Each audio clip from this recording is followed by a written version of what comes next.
एक और दो तीन स्टॉक्स के ऊपर बात करना ज़रूरी है। हम वोडाफोन आइडिया के बारे में चार्ट चेक करेंगे। भारती एक बार 840-50 के बाद से थोड़ा पुल बैक आया, क्या ये एक अच्छा समय लेने के लिए? और जियो के बारे में बात करेंगे। मामला क्या है बाजार में और इंडस्ट्री में? वापस से टैरिफ हाइक की बात शुरू हो गई। हमारे साथ नितिन तो एनालाइज करेंगे सिंगापुर से पूरे टेलीकॉम स्पेस के जो डायनेमिक्स हैं, लेकिन सौमित पहले हमारे साथ रिसर्च डेस्क से आए हैं बात करने के लिए कि ऐसा क्यों, ये सब बातचीत बाजार में क्यों चल रही है। सौमित, अगर आप देखेंगे तो सबसे पहला बड़ा टैरिफ हाइक टेलीकॉम कंपनीज ने लिया था दिसंबर 29 में, करीब 30-35% का सारे प्लेयर्स ने लिया था, जियो, वोडाफोन आइडिया और भारती एयरटेल ने। फिर सेकंड टैरिफ हाइक उन्होंने लिया था दिसंबर 2021 में, जब था करीब 20-25% का टैरिफ हाइक। अब वापस से दिसंबर मंथ आ चुका है। यूजुअली टेलीकॉम कंपनी से हमने ये ट्रेंड देखी कि दिसंबर महीने में वो अगले साल के लिए टैरिफ हाइक अनाउंस करते हैं, तो इसलिए मार्केट में थोड़े बहुत रूमर्स चल रहे हैं कि शायद एक और टैरिफ हाइक आ सकता है। क्योंकि अगर आप देखेंगे तो एयरटेल की जो मैनेजमेंट कमेंट्री थी, तभी भी उन्होंने कहा था कि उनको एक लेग की और टैरिफ हाइक की जरूरत है अपनी आरपूस 200 के ऊपर करने के लिए, और 200 उनका हमेशा शॉर्ट टर्म टारगेट रहा है आरपूस के लिए।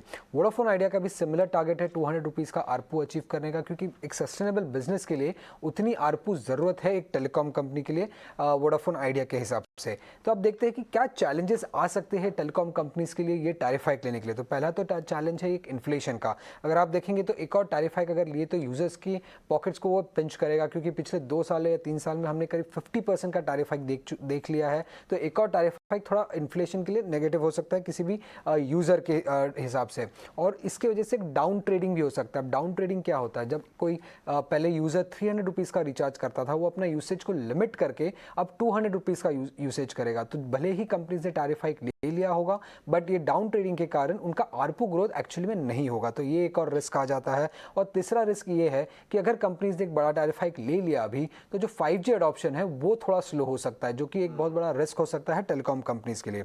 बट टैरिफ हाइक के फॉर्म में अगर हम देखें तो 5G केपेक्स एक बहुत बड़ा केपेक्स होगा टेलीकॉम कंपनीज के लिए, तो उसके लिए उन्हें कैश फ्लो की जरूरत है, और टैरिफ हाइक एक मस्ट हो जाता है। और रिसेंटली अगर आप देखेंगे तो एयरटेल ने 2 सर्कल्स में एक सिलेक्टिव टैरिफ हाइक किया था, जो एक इंडिकेटिव हो सकता है कि आगे चलते शायद पैन इंडिया बेसिस पे भी वो टैरिफ हाइक ले सकते हैं।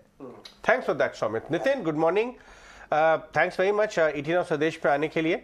नितिन, आप इस समय टेलीकॉम्स, इंडियन टेलीकॉम स्पेस के cash flow situation, realisation situation, इसको कैसा देख रहे हैं आप? क्योंकि एक तरफ ज़रूरत है हाइक की, खर्चा लगा हुआ है, दूसरी तरफ कर पाएंगे कि नहीं, आप कैसे देखते हैं इसको? Good morning Ajay. अभी फिच रेटिंग्स ने अभी अभी हमने आउटलुक पब्लिश किया है अपना 8 टेलीकॉम मार्केट्स के लिए फॉर 2023। एंड मैं आपको बता दूं कि सिर्फ इंडिया एक ऐसी मार्केट है जो एक इम्प्रूविंग आउटलुक पे है, जो एक पॉजिटिव आउटलुक पे है among all the 8 different telecom markets across Asia Pacific. और इसका रीजन सिंपल है कि हम एक्सपेक्ट कर रहे हैं कि टैरिफ हाइक होने वाला है। इसको 6 महीने भी लग सकते हैं और 12 महीने भी लग सकते हैं। बट ओवरऑल इंडस्ट्री में सिचुएशन ऐसी है कि जो 3 मेजर प्लेयर्स हैं, तीनों को टैरिफ हाइक चाहिए इस समय, और सबसे ज्यादा वोडाफोन आइडिया को चाहिए, बिकॉज उनकी फाइनेंशियल सिचुएशन काफी वीक है। उनकी जो कैश फ्लोज हैं वो इंटरेस्ट कॉस्ट भी पूरा नहीं पड़ रही है उनको, और केपेक्स वो बहुत कम कर रहे हैं compare to Bharti Airtel and Jio. And मैं आपके दर्शकों को तो ये भी बता दूं कि वोडाफोन आइडिया की काफी पेमेंट्स ड्यूज हैं टू टावर कंपनीज जैसे कि अमेरिकन टावर और इंडस टावर। सो उनको फंड रेज करना है और उनको टैरिफ हाइक की जरूरत है। तो टैरिफ हाइक ऑलरेडी हो भी चुके हैं, बट आई थिंक महंगाई के कारण थोड़ा डिले हो गया है टैरिफ हाइक में। जैसे आपने बताया कि एयरटेल की मैनेजमेंट हमेशा क्वार्टरली कॉल में ये बताती है कि उनको 200 रुपए चाहिए in the short term and 300 रुपए उनकी एक्सपेक्टेशंस है इन द लॉन्ग टर्म। और एक और रीजन ये है कि अगर अभी वो टैरिफ हाइक नहीं करते हैं in the next 6 to 12 months, तो 5G का जो प्राइस होगा इन द नेक्स्ट 1 ईयर, और जब एडॉप्शन जैसे जैसे इंक्रीज होगा, 5G का भी प्राइस बहुत ज्यादा नहीं हो सकता अगर अभी आप टैरिफ हाइक नहीं करोगे। तो 5G के ऊपर अगर आपको अच्छा रिटर्न चाहिए, जो एक लार्ज इन्वेस्टमेंट हुई है स्पेक्ट्रम एसेट्स के लिए और जो केपेक्स के लिए, उसको भी एक अच्छा रिटर्न रियलाइज करने के लिए आपको टैरिफ हाइक करना जरूरी है आज की डेट में in the next 6 to 12 months. Absolutely Nitin, tariff hike होते हुए दिख रहे हैं, इट्स ऑन द कार्ड्स, पर किस क्वांटम के टैरिफ हाइक एक्सपेक्ट करने चाहिए यहाँ? हाँ, तो हमारा जो अनुमान है वो ये है कि जो अब टैरिफ हाइक आएगा वो अराउंड 20 to 30% के करीब ही होगा। और जैसा कि आप देखा है कि भारती ने 2 सर्कल में हरियाणा और उड़ीसा में जो एंट्री टैरिफ होता है वो ऑलरेडी बढ़ाया है। और एक बात मैं आपको जो और बताऊंगा कि जो एक एंट्री टैरिफ होता है और जो एक एवरेज रेवेन्यू पर यूजर होता है उसमें अभी काफी डिफरेंस आ चुका है। इसीलिए इंडस्ट्री में चर्न रेट बहुत हाई हो गया है। तो जैसे कि अगर मैं 200 रुपए अगर एवरेज रेवेन्यू पर यूजर आज पे करता हूँ एक टेलीकॉम कंपनी को, बट मैं जब मार्केट में जाता हूँ तो देखता हूँ कि जो एंट्री टैरिफ प्लान है वो मुझे 100 या 125 रुपए में भी मिल रहा है।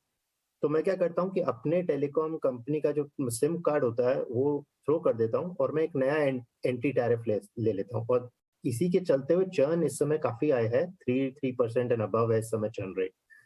तो ये भी एक रीजन है कि सारी टेलीकॉम कंपनीज को जो अपना एंट्री टैरिफ है वो काफी इंक्रीज करना पड़ेगा, may be somewhere around 30 to 50%। और वो एक और ड्राइविंग फैक्टर है कि ओवरऑल एवरेज रेवेन्यू पर यूजर टेलीकॉम कंपनीज के बढ़ेंगे। बहुत बहुत शुक्रिया नितिन, बहुत अच्छी तरह आपने एक्सप्लेन किया। और मैं पढ़ूंगा आपका जो आपने आउटलुक अपने टेलीकॉम मार्केट्स का शेयर किया है, मैं ज़रूर से वापस जाके पढ़ूंगा क्योंकि आपके व्यूज़ बहुत अप्रिशिएटेड हैं। और अदरवाइज भी टेलीकॉम में Indian telecom second biggest sector ऐसा है आफ्टर फाइनेंशियल, जहां अर्निंग्स ग्रोथ नेक्स्ट 2-3 साल में सबसे ज़्यादा होने वाली है। आगे बढ़ते हैं, लेकिन धर्मेश से एक बार चेक कर ले। धर्मेश, मुझे पता है कि आपको जाना है, लेकिन आपको मैं जाने दूं उससे पहले आप भारती, वोडाफोन आइडिया जिसमें कल बहुत बड़ा काम हुआ था, और एक बार रिलायंस भी, क्योंकि जियो जो है वो उसी के अंदर है, इसके चार्ट बता के जाए। सो अजय जी, जैसे कि अब भारती की बात करते हैं तो भारती में वो I think so the structural trend remains to be positive for Bharti. Below I think so Bharti में कहीं ना कहीं एक कंसोलिडेशन चल रहा है आफ्टर वो फ्रॉम 790 to 840। टाइम बीइंग के लिए हो सकता है कंसोलिडेट करे, but Bharti not a intraday stock I think सो।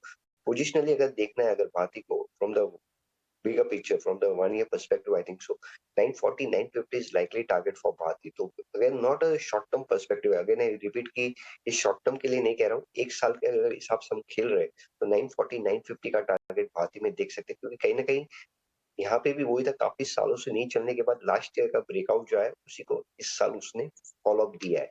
तो हमें लग रहा है Bharti is a buy, definitely keeping a stop loss of 770। one can look up for target for 940 950।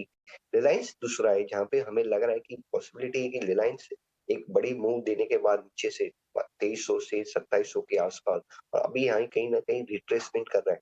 2570 2580 का स्ट्रॉन्ग सपोर्ट है रिलायंस। हमें लग रहा है आने वाले दिनों में रिलायंस 2750 to 2780 का टारगेट देख सकते हैं। यहाँ भी स्टॉप लॉस अगर लगाना है तो 2530 के स्टॉप लॉस के साथ डेफिनेटली 200 रुपए की चाल हम रिलायंस में भी देख सकते हैं। तो रिलायंस और भारती हमारी टॉप पिक रहेंगी टेलीकॉम स्पेस में।